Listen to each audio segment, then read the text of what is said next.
Okay, here we go. We are finally doing it. The Pegasus Hobbies MLEV-5 Mars Lunar Explorer Vehicle. And look at the size of that box. Yes. Thought I was going to get to this last year around the summertime, and I didn't because I was busy with other projects, but it's been too long, and this box is freaking huge, and I want it out of my storage bin so I can fill it up with so many other kits. So, yeah, we're doing this, man. Believe it or not. And yeah, just look at the size of the box there compared to my 1/8 Grim Reaper sitting on the little side. So we got a little shaky cam at the moment because I just want you to see the size of this project. Yeah, so this is Pegasus Hobbies Kit. It's by Randy Cooper. He designed the original version of this. He built it from scratch. He does a lot of movie effect works in various sci-fi movies and whatnot, and he's also a model builder, and he builds his own custom models. And he usually sells resin copies of them, but he worked out this deal with Pegasus Hobbies, and they did this kit in plastic. It is enormous. It was originally a hamster ball. That's the roundness right here. And there is Marvin, very interested in the box. Yeah, he's going to love this project. This is an expensive kit, guys. This is like 250 bucks, I believe. But fully detailed interior, very large. And this is going to be a really big project. And I'm going to be spending a few months building this probably. And it's going to take up a lot of space and a lot of time. So let me just start on it and start pulling out sprues. I'm not going to spread everything out because I already did a full review of this kit. And so I'm just going to open it up and show you what's inside. Right, Marvin? Right. So I got to step one and I had to stop building. Probably the quickest put on your brakes build I've ever done. So yeah, the problem here is I'm building something that I'm not familiar with, meaning that this isn't a spaceship from a TV show or a movie. It's not a tank or something that I know what it looks like. This is based off a one-of-a-kind spaceship with no reference pictures of it. There's references of the original model, of course, but I mean, there's nothing super detailed that I can look at, like I said, a TV or movie show. TV show or movie. Let's try it that way. And the first thing you have to do is build the interior, and even step one, you're already putting on decals, which means that obviously you have to paint this before putting on the decals. And I was going to paint things in sections, but the problem is because I'm not familiar with the kit, or what this kit is, essentially, I don't know what needs to be painted what, because, you know, building this, it's kind of hard to tell exactly how this goes together. All we know it's the airlock, but, well, I'll do this. I'll give you an example here. What I'm doing essentially is I decided to dry fit together as much as I can. Just holding things together with tape, figure out exactly what their purpose is, where they go, and then I could take it apart and paint it up and then glue it together in stages. Because, for example, like this piece back here, all this tubing is going to need a different color. This is fairly detailed. It's going to take a lot of work, so I want to paint that separately. And I can tell how it's going together here that I have no gaps that I have to worry about filling, so I could paint it all in separate pieces. Also, things like the computer console here, I thought this section, especially since it had sink marks that I just cleaned up off of it, I thought this section would be hidden somewhere in the ship, but actually it goes like that. So now I know I have to paint it because it's the top of the airlock. I didn't realize that, and especially that area up there, I have to paint that too. I did not realize that. So this is telling me what I need to paint and what order to do it in. Also, since we are adding lighting to this, which I can't remember if I mentioned or not, it'll also give me an idea where I could run all the wiring and what needs lighting. For example, these little spacesuit holders that go somewhere around here, like there. There's going to need... It's not glued together yet. They're going to need some lights inserted in there, and I realize I have to drill some holes up here, so I want to know what's going to go on top of it, so I can figure out exactly where to put the lights. Things like that.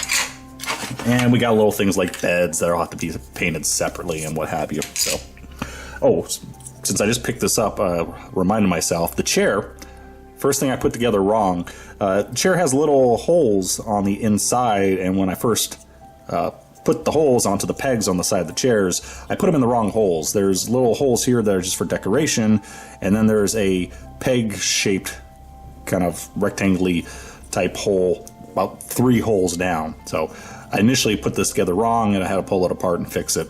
So keep that in mind if you're building one yourself.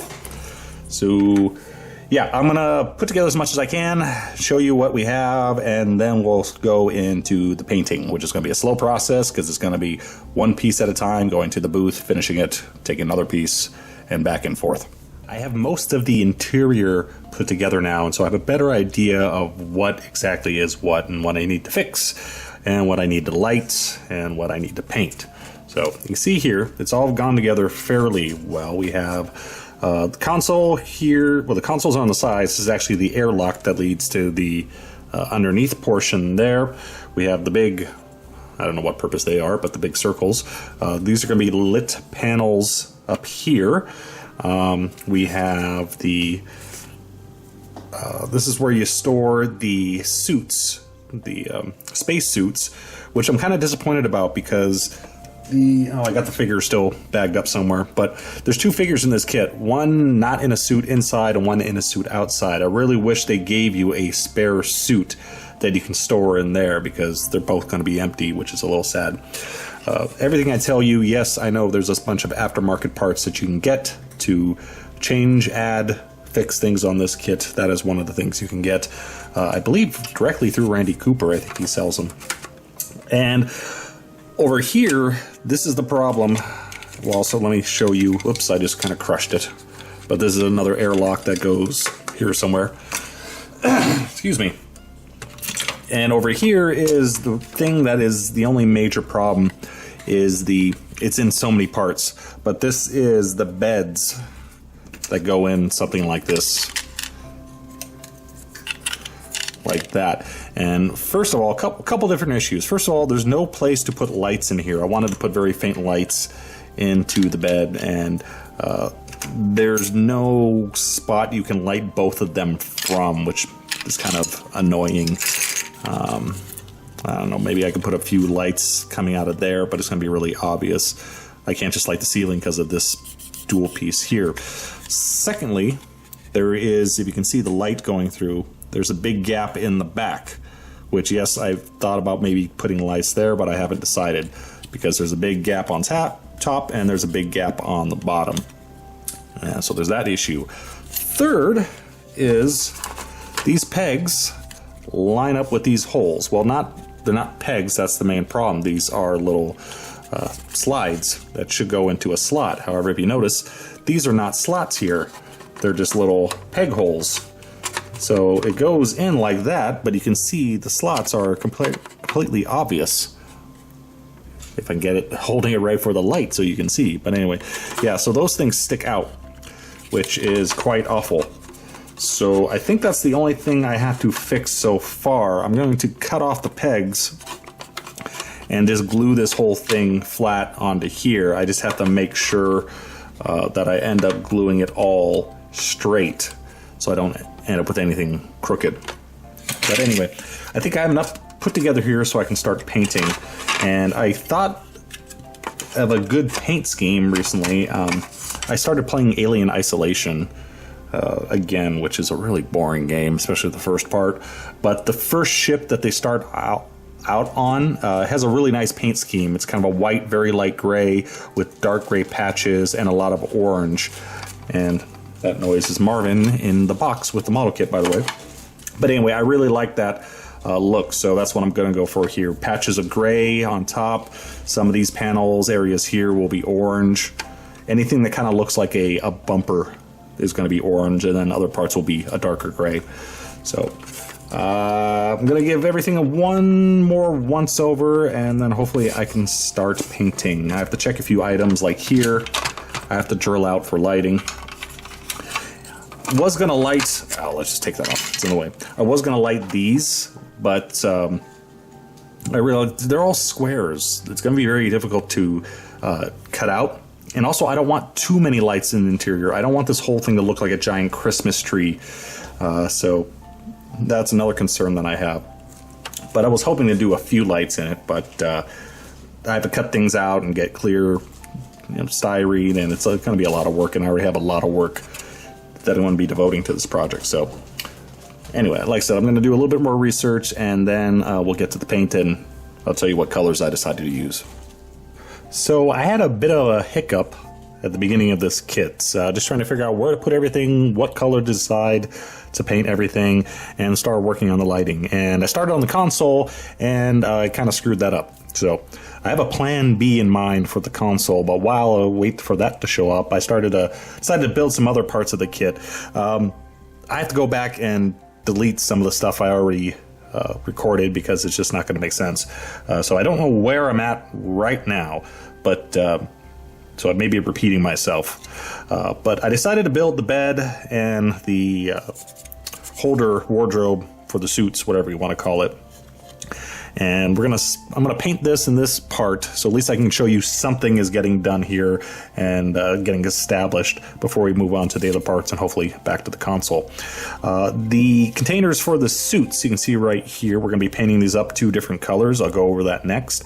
I have to plan all the drilling for the lighting, and using 3mm LEDs, and I'm not sure what color to go with now. I'm probably going to stick with white. I may go with like a soft blue for the beds to be more relaxing, But simply drilled a hole in through the top here, and this is 2 different size holes. The inside is, I believe I used 3/32 drill bit, and then the top is a 1/8. We use that because now this slides right in, and the back of the LED just butts right up, and it leaves a little hole for the LED to poke out in the bottom here. Because I was looking at, I didn't want the whole LED, if we went in this way, I don't want it sticking out too far. It looks a lot more like a light fixture that way, because I was trying to think of some little piece of clear plastic I can use to stick in there, but now, simple combination of drill bits, I don't have to do that. Same thing with the bed. Was going to put it in this way, but I kind of like having it on the ceiling. And the problem is this part here, it doesn't lead outside. However, once we put it in, we have the bed on top. That's going to go in there. So I can drill a hole behind the bed and then run the wires along the top of this shelf and out. So, and then the pillow part of the bed should cover that up. So I got my holes drilled, and now we'll go and get some paint on these. So I'm finally making some progress on the paint here, and couldn't decide exactly what color to do. I actually started off with a very beige color, as you can see here, and decided this was a little bit too dark. I ended up going a little bit too light maybe, but this is a combination of, it's Tamiya paint. And I went with Tamiya paint because I tried the Vallejo. Originally I was trying off-white, but I really don't like how this stuff sprays. So I switched to Tamiya because Tamiya also goes on very opaque. And since we're going to be lighting this kit, that's going to add a great deal of benefits to it. Hopefully cut down on the light leak. So it is Tamiya white, which is a little bit of buff added, and I mixed up a whole big batch, so hopefully I don't have to mix up any more as we go through. And then for a secondary color, I went with orange red, because I just saw, I just started playing Alien, what's it called? Isolation again, that terribly boring game. And the first ship that you see, it has a nice whitish orange color to it, so I decided to go with that. The problem with this kit is the pieces are so big, they're actually difficult to tape off. If it was just like a flat panel and you were could put tape on and cut around panel lines, it'd be so much easier. But because these are such thick pieces, you can see I taped this one and airbrushed it. There's a lot of spots I messed up just because trying to get tape over those huge curves is a bit of a problem. So I am doing a lot of hand painting of parts as well. And we are almost done. I think I'm going to do a little bit of a wash on some of the parts, enamel wash. But since we're painting by hand, we got to go with very light coats and then slowly build up the color so we don't get any chunky paints. And then I'll go back with the same white buff combo again and do any cleanup work. I know it's been very slow going getting to this part, but you know, starting out on a brand new kit with a lot of parts on it and just trying to figure out what to do and where to go and how to proceed. But we do finally have one piece almost done here. This is the part that the suits, if it came with suits, would be stored in. And we got our orange, a little bit of enamel wash to bring out the color a bit more. And I got my lighting done. So we're gonna give a very brief lesson on lighting. I'm going to just kind of use layman's terms here. I'm sure someone will correct me if I get something wrong, as they always do. But I'm going to keep things very simple if you're not familiar with lighting. Lighting is extremely simple, just very tedious doing it, a whole bunch of it. You have your LED. These are 3mm LEDs. Things you need to worry about is there is a flat side to the LED right here, and then a rounded side. The flat side is negative. Also, one of them is longer. The wires one is longer than the other. I forget which is which, but I just go by the flat side here. So you want all your negatives together and you want all your positives together. The only other thing you really need to know is about are resistors. They come in different strengths, essentially. You can tell by the number on them. They usually have a number, or you can tell by the stripes if you look up a code online. Usually, the bigger the resistor, the more it reduces the amount of power going to the LED, which reduces the amount of light it puts out. For this situation, I actually have two in here because I wanted a minimum amount of light in this little storage area. I don't want a great amount of light. They also take, each LED, I believe, is 1.5 volts to light. So you have to have a battery or power source that is at least 1.5 volts to light one or more LEDs. In this situation, I'm actually running them parallel, which I normally would not suggest, because when you run them in parallel like this, going from here to here to here, it doubles the amount of voltage that you need to light it. So this now needs 3 volts. If I added more, if I added 5 more, that would take whatever, 15. And I would need something larger than where'd my battery go? Something larger than a 9-volt battery to light them. So normally you just want to run individual wires from each one and then put them all together before they get to the power source. So that's a little short, quick lesson. I'm sure other people can give you a more in-depth version, but I still have to add some protection here. I ran out of shrink tubing of the proper size. I only had some big 1/4 inch things, but I will cover that up eventually. But we just wire this thing up. If I could hold my fingers steady. There we go. We have one section done and lit. 50 more to go. Watch out for snakes.